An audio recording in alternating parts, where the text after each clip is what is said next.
Hello. Hello. हाँ जी। आप पवन दास भगत जी बोल रहे हो? जी बहन जी। हम नोएडा से बोल रहे हैं। जी बोलिए। काफी दिन फोन किया आपको, लगाई नहीं, आज कॉल लगी है। जी। हाँ, बस ये ठीक है, हम भी परमात्मा के मार्ग में लगे हुए हैं, पर जी। आपकी वीडियो सुनते हैं, देखते हैं तो बहुत अच्छा लगता है। जी बहन। हाँ, तो यही पूछने के लिए हमने कॉल किया था कि जैसे हमने डीवीडी से नाम ले लिया था गुरुदेव का, तो हमने जाने अनजाने में लिया था, हमें पता नहीं था कि डीवीडी उस समय के लिए बनी है कि भाई जब गुरुदेव ना रहेंगे तब वो बाद के लिए है। जी। पर वो सीडी से हम नाम उपदेश ले आए थे और हम भक्ति जब करने लगे तो उसके बाद भी हमसे दान के लिए पैसा जब लिया गया तो 2100 रुपए हमसे लिए गए, तो हमने उस समय पे तो हमने दे दिए। तो हमने ये कहा कि देखो, दान के लिए तो ये होता है कि भाई कहीं भी हम जाएं अपनी इच्छा अनुसार हम देते हैं। तो उन्होंने कहा कि ऐसे नहीं होता, 2100 रुपया देने होते हैं ज्योति के। जिन ज्योति के थे, जन किसी चीज के थे, पाठ विकास के लिए। तो मन की अच्छा हमने दे दिए खुशी से। जब हमने पहली बार आपकी वीडियो देखी तो तब हमें लगा कि भाई हमने जो गलती की है, ये गलती हमसे बार बार अगर हो गई तो हम पाप के भागीदार ना बन जाएं, क्योंकि इस समय पर गुरुदेव भी नहीं है। तो बस यही सोच कर नहीं कि हमने उनसे बात करना भी सब कुछ बंद कर दिया। हमने बात भी नहीं की। एक बार हमने उन्हें बताने की कोशिश की कि हमने ऐसे ऐसे बात सुनी है, तो उन्होंने कहा कि तुम किसके चक्कर में फंस गए। मन की देखो, ऐसा है, जब भगवान ने दिमाग भी दिया और बुद्धि भी दी है ना, और सत्संग में भी हर भेद को खोल के बताया, तो परमात्मा ने दिमाग भी इतना दिया है कि बच्चों क्या सही है और क्या गलत है। तो मन की हम किसी के कहे से ना, हमने तो जो चीजें अच्छी लगी है उस पे कदम रखा है। जी। तो उन्होंने कहा कि भाई ये तो तुम बहुत गलत कर रहे हो, तुम्हारा नाम खंड होगा। मन की जब नाम खंड होगा तो परमात्मा अपना देखेंगे, जब हमारा नाम खंड होगा। मन की उस चीज का परमात्मा कहते हैं कि बच्चों तुम्हें पता लग जाएगी जब नाम खंड होगा। तो ऐसा तो कुछ भी नहीं हुआ। उस समय पर जब हम नाम लेके आए थे तो मैं और मेरी बेटी दोनों हम लेके आए थे नाम उपदेश, परमात्मा की किताबें पढ़ी, बुक पढ़ी और सत्संग सुने। तो हमें एकदम लगा हृदय से कि भगवान हमसे अब आके नहीं आके मिले तो नाम उपदेश लेके भक्ति करनी है और ये जीवन को बिल्कुल पार उतारना है। उस समय पे मेरे पति को भी बीमारी थी, टीबी की बीमारी थी। उनसे भी हमने कहा कि आप भी ले लो, तो बस वही था कि वो थोड़े कान के कच्चे थे, किसी ने कुछ बोल दिया तो समझ नहीं पाते थे। और हम जब तक उस बात पे विश्वास नहीं करते थे कि जब तक हम अपने कानों से अच्छाई या सच्चाई ना सुन लें। जी। उन्होंने नाम उपदेश लिया तो अपनी मर्जी से लिया, डीवीडी से नहीं लिया, उन्होंने ऑनलाइन लिया। ऑनलाइन लेने के बाद में उन्होंने कुछ दिन भक्ति की, उसके बाद में उन्होंने बीड़ी पीनी नहीं छोड़ी, तो नाम खंड हो गया। फिर उन्हें प्रसाद देना भी बंद कर दिया। जो हमें गुरुदेव का अमृत जल मिला वो भी देना हमने बंद कर दिया। फिर धीरे धीरे उनको वो बीमारी चली गई, फिर उन्हें ज्यादा परेशानी हो गई। फिर अपनी मर्जी से वो फिर जाके नहीं आती, वहाँ से नाम उपदेश ले आए, सेक्टर द्वारिका सेक्टर 1 से लेके आए थे दिल्ली से। तो उन्होंने फिर भक्ति की, तो फिर उनके कान किसी ने कच्चे कर दिए कि तुम्हें जो बीमारी है, तुम्हें तो चिकन खाना चाहिए, ये खाना चाहिए, और तुम कहाँ सत्संग में पड़ गए हो, ये है वो है। तो उनके कान इतने कच्चे थे कि उन्होंने फिर कैसे वो चीजें खानी शुरू कर दी चोरी चोरी। फिर हमें फिर पता लग गया तो हमने फिर कह दी मन की देखो, अब तुम पूरी तरह इस दलदल में घुस गए हो, तो उससे बेहतर है कि तुम जो अब हमारे सामने दिखावा बिल्कुल मत करो, तुम्हारे जो मन के अंदर है वो काम करो, हमारे कहने से कुछ नहीं होगा। तो उन्होंने ना भक्ति तो छोड़ दी, पर कुछ भक्ति परमात्मा की वो करी, करते थे वो पहले जब शुरू शुरू में लिया था उन्होंने। दोबारा भी लेके आए तो करने लगे थे। बाद में वो बीड़ी ईड़ी पीते थे तो उनकी वजह से वो थोड़े से सहमे थे, रहते थे। अब उनकी आखिर में आके अब डेथ हो गई, 2-3 महीने हो गए। तो हमें इस तरह से उलझा दिया कि भाई पिंड भरनवाए हैं, ये है मरते समय। पर हमने हृदय से कोई काम नहीं किया, हमने तो बस परमात्मा को अपने दिल में रखा कि भगवान, ना तो मेरे हाथ चलने वाले हैं और ना ही मेरे पैर चलने वाले हैं। जो लोग मेरे से करा रहे हैं ये दोषी नहीं लगे, मुझे नहीं लगा। मैं तो बिल्कुल नहीं चाहती अपने पति को पिंड रखना, क्योंकि उनसे मेरी मरने से पहले कुछ दिन बात हुई थी, अगर मैं कोई क्रियाएं ना करूं तो तुम्हें सही है या गलत है। उन्होंने कहा जो तेरे गुरुदेव का है मैं उस चीज का पालन करना, और मुझसे जो छूट गया छूट गया, पर तुझे जो अच्छा लगे वो कार्य करना, तो किसी की मत सुनना। तो उस समय पे मेरे पति की भी डेथ हो गई।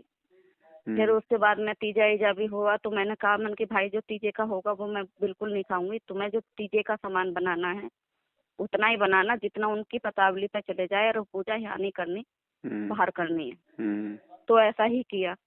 तो घर में फिर हवन वगैरह सब कराया। तो हवन से पहले ही परमात्मा ने कह दिया कि माँ नहीं आएगी, जो बेटा है वो आ जाए। तो बेटे ने सब कुछ काम किया।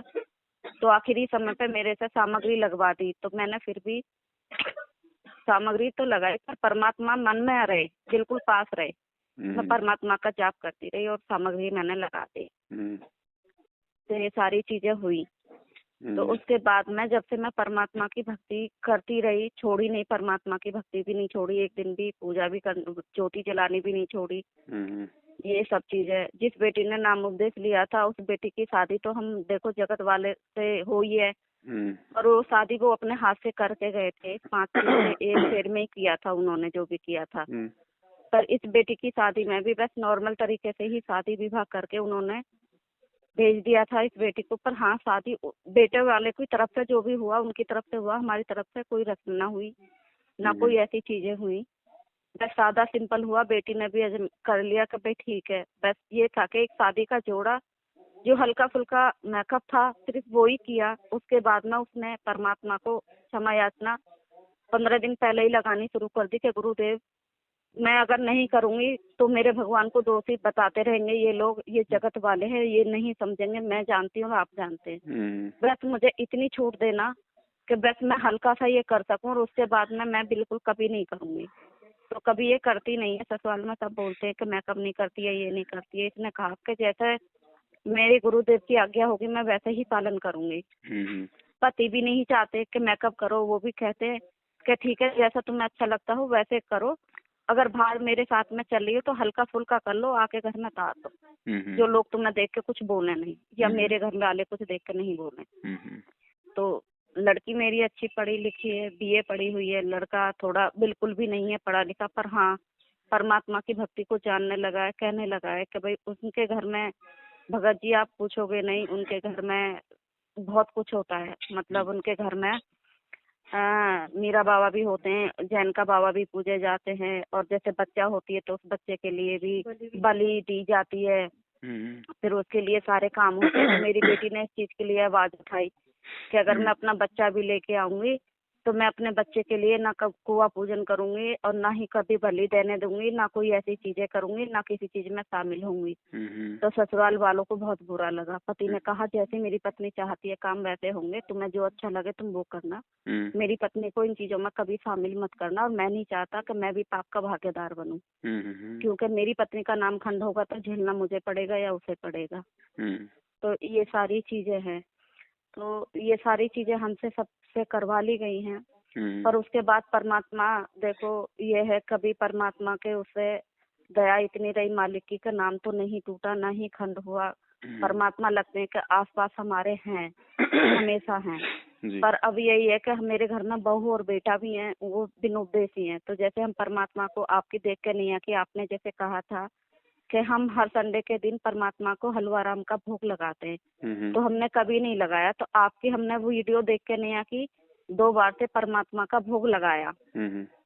तो पहले दिन तो हमने हलवा राम का भोग लगाया, जब अगले संडे आया तो हमने हलवा राम का भोग लगाया, केला लेके आए हम और संतरा मंगाए, उनके साथ में परमात्मा का भोग लगाया। तो उसके तीसरे दिन हमें देखो रास्ते चलते हुए हमें 100 रुपया मिले, और 100 रुपया लेने की हमारी कोई इच्छा नहीं थी, और उला के हम जा नहीं सकते थे।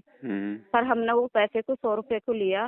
तो हमने अपनी बेटी से कहा कि बेटा हमें 100 रुपया मिले हैं, पर मन की पाने की खुशी नहीं है। तो बेटी ने कहा कि मम्मी जो पाया धनु परमात्मा का है, इसमें से 1 रुपया भी खर्च मत करना, परमात्मा के लिए जो तुम जोड़ रही हो 2-2 पैसे करके 4-4 पैसे करके उसी में रख दो, ये उन्हीं के लिए जब आएंगे हम उन्हीं के लिए ये दे देंगे, तुम ये चीज से बेचिंता रहो।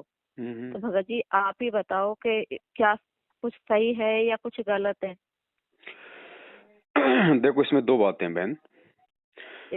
पहली बात तो परमात्मा ने रंका और बंका की आपने अगर कहानी सुनी हो, वो बहुत ही ज्यादा वो गरीब थे, और वो इतने गरीब थे कि झोपड़ी में रहते थे और जंगल से अपनी लकड़ियां तोड़ के लाते थे, दोनों पति पत्नी, रंका और बंका। नामदेव जी उनके संपर्क में थे उस समय, कबीर परमात्मा आए हुए थे। तो नामदेव जी ने कहा कि परमात्मा, ये दोनों आपके भगत हैं, बहुत गरीब हैं, परमात्मा इनको थोड़ा बहुत इनको धन दे दो। तो परमात्मा ने कहा कि बेटा ये धन नहीं लेते, मैंने बहुत कोशिश की है। लेकिन नामदेव को विश्वास नहीं था कि परमात्मा आप दोगे तो ये क्यों नहीं लेंगे। तो बोला चल भाई आज इनको धन दे देते हैं। तो वो जंगल से दोनों लकड़ियां अपने सर पे रख के ला रहे थे। कच्चे रास्ते हुआ करते थे। कबीर परमात्मा और नामदेव जी जो है उनके आगे आके और साइड में मतलब झाड़ियों में छुप के खड़े हो गए और रास्ते में कबीर परमात्मा ने सोने के जेवर डाल दिए।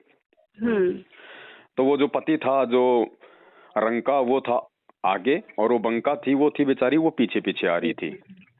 अब जैसे ही सामने से रंका ने जब वो जेवर देखे सोने के, तो उसके मन में आया कि भाई औरत का दिल कच्चा होता है और गहनों में उसकी आस्था ज्यादा होती है, कहीं ऐसा ना हो कि मेरी पत्नी की नजर गहनों पे पड़ जाए और कहीं फालतू में उसके वो कर्म खराब हो जाए इसको उठाने के चक्कर में। तो उसने उनके ऊपर मिट्टी डालनी शुरू कर दी।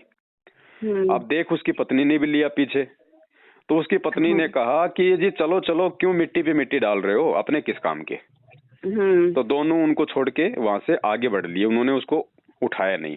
तो परमेश्वर का ये सत्संग हमें ये शिक्षा देता है कि पहली बात तो हमारे सामने चाहे दुनिया के चाहे पैसे पड़े हो, चाहे धन पड़ा हो, चाहे सोना चांदी लाल हीरा मोती कुछ भी पड़ा हो, हमने उनको मिट्टी समझ के हमने उनको पार करके आगे निकल जाना है। ठीक है। दूसरी बात, थोड़ा बहुत यदि हम जैसे ज्ञान नहीं समझ पाते हैं परमात्मा का इतना, तो फिर परमात्मा ने बताया कि चलो आपने उठा लिया तो वो भी आपने ठीक किया। अगर कोई दूसरा उठाता नालायक तो बीड़ी सिगरेट पीता, दारू पीता, उल्टे काम में लगाता, आप कम से कम उसको उठाओगे तो अपने मालिक के दरबार में रखोगे या अपने गुरुदेव को दोगे, तो उस नालायक के भी थोड़े बहुत कुछ अच्छे कर्म बनेंगे। ठीक है। तो आपने अगर उठा लिया है तो कोई दिक्कत नहीं, लेकिन धन वो परमात्मा का है, वो गुरुदेव के हाथों में जाना चाहिए। अन्य किसी भी प्रकार की सेवा में वो पैसा जो है वो नहीं लगना चाहिए। ठीक है ना। तो आप उसको रखो, जब परमात्मा आए तो परमात्मा को सुपर्द कर देना। बिल्कुल। और जैसे हम आरती करते हैं भगत जी, तो जैसे आरती पे चलती, आरती पे जैसे चाय पानी बन जाती है, बच्चे दे देते, तो हम पी सकते हैं या नहीं? दो बातें हैं बहन जी। अगर ज्ञान हो गया तो पहली बात तो आरती हमने स्वयं करनी है, अपनी भक्ति बोध अपने हाथ में लेके अपने मुख से आरतियां करनी है हमें। गुरुदेव ने केवल जो वीडियो बनाया है केवल हमारे को सिखाने के लिए कि भाई जैसे मैं मेरे गुरुदेव के लिए बैठ के हाथ में भक्ति बोध लेके आरती कर रहा हूँ ना, ऐसे जब तक तुम भी अपने गुरुदेव के लिए आरतियां नहीं करोगी, आरतियां स्वीकार नहीं होती है। अच्छा। ये जो वीडियो बना था ये परमात्मा ने इमरजेंसी के लिए बनाया था, क्योंकि जिस समय शुरुआत का समय था भक्ति का, हर आदमी जो है वो नहीं कर पाता था, इतना ध्यान भी नहीं दे पाता था। तो परमात्मा ने हमारे को उस कर्म दंड से बचाने के लिए कि भैया मैंने तुम्हें 3 समय की आरती दी, अगर तुम नहीं करोगे तो तुम मेरे दोषी हो जाओगे। अब भक्ति बोध से उस समय शुरू में 94 में बहन जी, ना तो लोग इतने पढ़े लिखे होते थे, ना लोग इतना ध्यान देते थे, क्योंकि लोगों को गुरुजी की पहचान नहीं थी। तो परमात्मा ने फिर ये वीडियो बनाया सन 2000 में, यानी 94 में नाम देने लगे। उसके 6 साल बाद परमात्मा ने ये आरतियों का वीडियो बनाया। अगर वीडियो से आरती करना सबसे अच्छी और उत्तम विधि होती तो परमात्मा 1994 में ही वीडियो ना बना देते। उस समय भी तो थे ये वीडियो बनाने के साधन। पर भगत जी हम अनपढ़ हैं, बिल्कुल हम पढ़ नहीं पाते, पर इतना है कि गुरुदेव की जब आरती चलती है उसके अनुसार हम बोलते रहते हैं, गाते रहते हैं, उठते हम जब ही हैं जब आरती समाप्त हो जाती है। चलो कोई बात नहीं, जब तक आप जी भैया आपको आरतियां याद नहीं होती हैं, या जब तक आपको इस बात का अच्छे से अपने अंदर मतलब महसूस नहीं होता है, तब तक आप वीडियो से भी करती हैं तो भी कोई दिक्कत नहीं, कोई परेशानी नहीं है। लेकिन वीडियो से आरती लंबे समय तक हम नहीं कर पाएंगे बहन, क्योंकि देखो हम आरती किसके लिए कर रहे हैं, अपने गुरुजी के लिए जी। और साथ में हम गुरुजी को भी खड़ा कर देते हैं आरती करने के लिए। तो गुरुजी किसके लिए आरती कर रहे हैं? चलो हम तो परमात्मा से समय इतना मांग रहे हैं कि मैं अपराधी जन्म का, नक्सिक भरे विकार, तुम दाता दुख भंजना, मेरी करो संभार। हम तो चलो गुरुजी से आरती कर रहे हैं, प्रार्थना कर रहे हैं, लेकिन गुरुजी किसके लिए कर रहे हैं भाई? जब हमने मान लिया कि वो भगवान है, परमात्मा है, तो आरती तो हमें करनी है ना, गुरुजी थोड़े करेंगे। वो तो गुरुजी ने हमें सिखाया है उन वीडियो के माध्यम से। है ना। जैसे बच्चा प्रथम कक्षा में होता है तो टीचर उसको सिखाता है कि आम क्या होता है, आ से आम, ए फॉर एप्पल। जब वो बच्चा 8वीं 10वीं में हो जाता है और कहीं कोई आम का नाम आता है तो टीचर उसको बोल के नहीं समझाता, फिर ना वो बच्चा बोल के उस चीज को समझता है। तो ये जो आरतियों के जो वीडियो थे, ये परमात्मा ने हमें मतलब विधि समझाने के लिए दिए हैं, ना कि इन वीडियो से आरती करने के लिए। फिर भी जैसे कोई अनपढ़ है, कोई ऐसा भाई है, और जब तक वो अपनी मतलब सही स्थिति में नहीं आता है, जैसे भाई अनपढ़ है तो परिवार के दूसरे लोग हैं वो पढ़े लिखे हैं तो उनके साथ में कर सकता है, अपने भाई बहनों का जो वीडियो है उसको रिकॉर्ड कर सकता है, फिर जब उसको आरती करनी हो तो अपने भाई बहनों वाला आरती का वीडियो लगा दे, साथ साथ में वो भी कर ले। कहने का मतलब है परमात्मा को हमने आरती नहीं करवानी, आरती अब जो है मतलब कि हमने करनी है। बहन जी, जब गरीबदास जी का समय था, 650 साल पहले कबीर परमात्मा का समय था, उस समय कौन से वीडियो थे? हम भगत ही तो आरती किया करते थे आपस में, हाँ, है ना। तो चलो ये तो बाद की बातें हैं, धीरे धीरे समझ में आएंगी। आपका जो सवाल है वो ये है कि आरती के बीच में कोई चाय पानी बन जाती है तो हम वो क्या करें।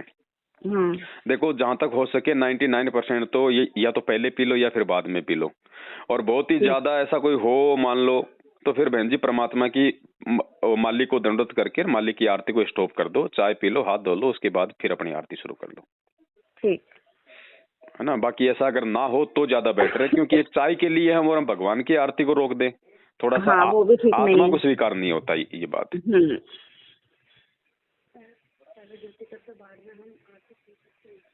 तो जैसे पहले ज्योति कर लेते हैं और बाद में आरती सुन सकते हैं?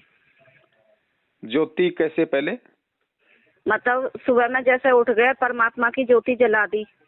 पहली बात तो देखो, परमात्मा ने ये कह रखा है अगर आपकी आर्थिक स्थिति अच्छी है, और वैसे भी परमात्मा ने भगत को आदेश दे रखा है, मतलब रोजाना का परमात्मा ने 100 ग्राम घी जो है मतलब हवन करने का आदेश दिया है। 100 ग्राम का मतलब होता है ज्योति 24 घंटे चलती है बहन जी। अच्छा। फिर भी अगर कोई बेचारा, अगर कोई गरीब है, नहीं इतना सब कुछ वो कर पाता है, तो परमात्मा ने कहा कि जब जब तुम आरती करो तीनों समय की या फिर 2 समय की विशेषकर, क्योंकि दोपहर को तो असुर निकंदन रमैनी है, तो परमात्मा ने इसलिए बाध्य नहीं किया कि भाई बहुत सारे भाई अपने घर से बाहर काम करते हैं तो वहां पे कहाँ पे वो मतलब ज्योत जलाएंगे। अच्छा। लेकिन सुबह शाम की जो आरती है उसके लिए कम से कम मतलब 1-1 घंटे आपकी ज्योत जल जाए, कम से कम उतना तो अपना घी डालो, 2 चम्मच 3 चम्मच जैसा भी है। और जिसकी आर्थिक श्रद्धा है वो चाहे बहन जी चाहे 5 किलो घी की ज्योत जलाओ रात दिन, कोई परमात्मा ने कोई मना नहीं किया। तो अगर ठीक है, अगर आपको लगता है तो आप चाहे ज्योति चाहे रात को 1 बजे चलाओ, चाहे दिन को 1 बजे जलाओ, आरती चाहे उसके 2 घंटे बाद करो, उसमें कोई दिक्कत नहीं बहन जी। ठीक है। तुम्हें कोई सवाल पूछना है तो पूछ सकते हैं। हेलो जी बहन सत्साई बोलिए। साहब जी मुझे बस यही पूछना था, मैं उनकी, आपने जिनसे अभी बात करी, मैं उनकी बेटी बोल रही हूँ। जी जी। बस यही है कि मैं परमात्मा को समझ चुकी हूँ कौन है, धरती पे आए हैं अब, तो हमको ही लेने आए हैं, हमारे लिए इतने संघर्ष करते हैं, सब कुछ करते हैं, तो हम क्यों ना उनके लिए संघर्ष करें। जी। तो वही है, जब से शादी हुई है तो मेरे ससुराल वाले मेरे पीछे पड़े रहते हैं। मुझे अब कहते हैं कि तू परिवार से अलग है, तो हमारी रंग में भंग नहीं होती, मेरे देवताओं को नहीं मानती, ये नहीं करती। मेरा बिल्कुल भी मन नहीं होता उन्हें मानने का। तो मैंने उनसे साफ साफ मना कर दिया। उनसे कहा कि नहीं, जो आप करते हो वो क्रियाएं गलत हैं। फिर भी वो समझते नहीं है। मैं उनको समझाती हूँ कि आप ये जानना चाहो कि मैं अपने गुरु की पूजा करती क्यों हूँ, वो क्यों आप पूजने योग्य है। वो कहते हैं सबका भगवान एक ही है लेकिन रूप अनेक है, तुम उनको मानते हो, हम उनको मानते हैं। मैंने कहा नहीं, वो तो ठीक है कि भगवान एक ही है, लेकिन ये तो समझो कि मैं पूजा इनकी ही क्यों करती हूँ। मेरे को तैयार ही नहीं होता, लेकिन दोषी मुझे ही बनाते रहते हैं। तो वही चीज है कि मैं संघर्ष तो कर रही हूँ, बस कभी गलती ना हो मुझसे। डर लगता है कि कभी ऐसी गलती ना हो जाए, कभी भगवान मुझसे रुष्ट ना हो जाए। तो संघर्ष करती हूँ। ऐसे कोई दिक्कत तो नहीं है ना घर में कभी? देखो बहन जी, ये भक्ति मार्ग है, और आत्म कल्याण के मार्ग में परमात्मा ने बताया कि ना तो अपने सगे बाप की सुनो, ना अपनी सगी माँ की सुनो, ना अपने पति की सुनो, ना अपने बच्चों की सुनो।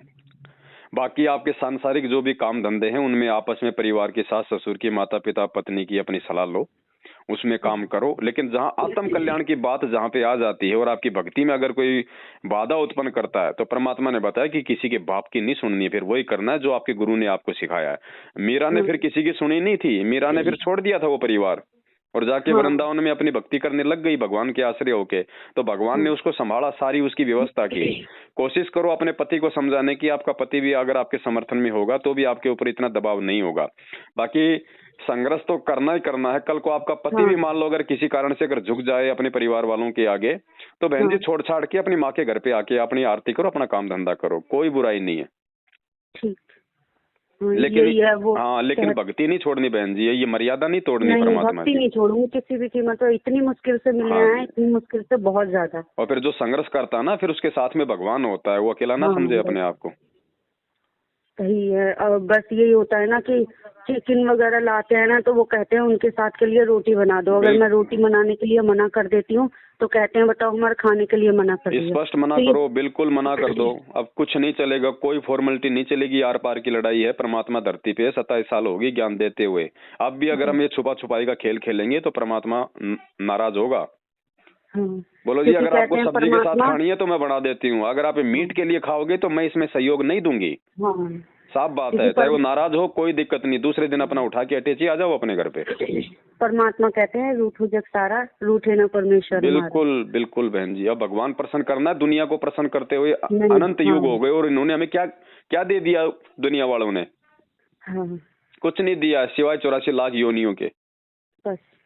अब हमने परमात्मा मिला है, परमात्मा प्रसन्न करना है। मालिक ने कह दिया ना गलत काम करना, ना गलत काम में सहयोग करना, ना बीड़ी पीना, ना बीड़ी पीने के लिए किसी को माचिस देना, तो ना मांस खाना, ना मांस खाने के लिए किसी को रोटी बना के देनी है।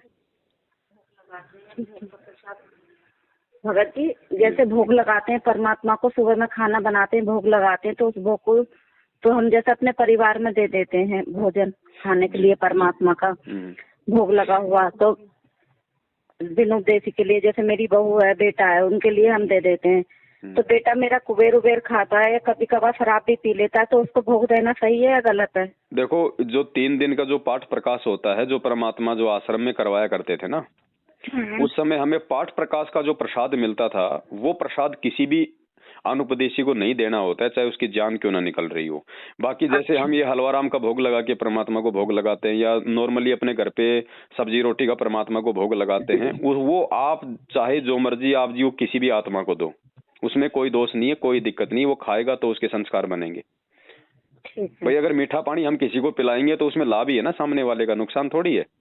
और एक मान लो हम बीमार हैं और डॉक्टर ने हमारे को मतलब ठीक होने के लिए दवाई दे दी, तो वो दवाई हम किसी दूसरे को नहीं दे सकते। तो पाठ प्रकाश का प्रसाद तो समझो वो दवाई। अच्छा। जो क्योंकि वो हमारे जन्म मरण के रोग के लिए है, तो हम वो दूसरे को नहीं खिला सकते गुरु आदेश अनुसार। और एक जैसे हम घर पे हैं, कोई आ गया और हमारे घर पे मान लीजिए हमने खाने के लिए हलवा बना लिया, खीर बना लिया, तो वो तो हम रिश्तेदार को भी देंगे, वो हम सबको देंगे, उसमें कोई दिक्कत नहीं है। ठीक है। क्योंकि अभी मेरा ना बहू का बेटा हुआ था ना, तो बेटा हुआ अच्छा ठीक ठाक था, सब कुछ था। जैसे ही बहू का दूध पीने लगा तो उसको बच्चे को दर्द बन गया, पेट में करहाने लगा। तो बच्चा ना जैसे छाती से लगा लेते थे, तो ये कहता था अम्मा अम्मा, तो मैं कहती अम्मा अम्मा करके नहीं आके बोले। तो भगत जी उस पर मेरा ना दिल इतना चला गया कि इसे मैं, बेटा का बेटा है तो इसे मैं अपने लिए ले लूंगी और अपने उससे पालूंगी। ऐसा हुआ कि उसमें आत्मा इतनी चली गई मेरी बहुत ज्यादा। तो वो बच्चा बीमार हो गया। बीमार होने के कारण जहाँ वो पैदा हुआ हम उसे वहाँ ले गए। वहाँ जाने के बाद में ना उसने हाथ पैर नहीं हिलाए, तो डॉक्टर ने बोला इसे कलावती ले जाके भर्ती कर दो, बच्चे में कुछ नहीं है। उस बच्चे को अचानक से ही बुखार चढ़ा रात को और दिन में, और इतनी तेज बुखार कि 102 103 इसमें रहने लगा। उसके टेस्ट हुए वहाँ पे, तो कोई तो कहे कि इसका किडनी खराब है, कोई कहे इसका लीवर डिसमिस है। और बच्चा इतना तंदुरुस्त बहुत ज्यादा, उसका जो दूध भी उसका वहाँ बंद कर दिया गया। तो भगत जी उस बच्चे की वहाँ पर ना डेथ हो गई। डेथ किस हिसाब से हुई कि जैसे उसे बुखार हुआ, मैंने डॉक्टर ने से कहा कि सिस्टर इसे देखो, तो उस बच्चे की लंबी सांसें पड़ी और मेरे सामने वो बच्चा लेटा हुआ धीरे से उठ गया मेरे हाथ के सहारे से। जो भाप ना उसे लगा रही थी, उस भाप की शीशी उसने अपने हाथ से पकड़कर मेरी तरफ आंखें घुमा के और देखने लगा वो बच्चा।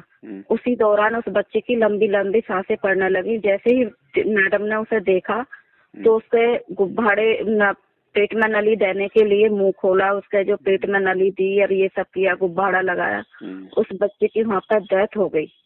जब वो बच्चे की डेथ हो गई तो उससे पहले जब वो बीमार हुआ था तो गुरुदेव कहते हैं ना कि छोटा बच्चा है और अबोध बच्चा है तो उसको अमृत जल दे सकते हैं अगर कोई परेशानी है।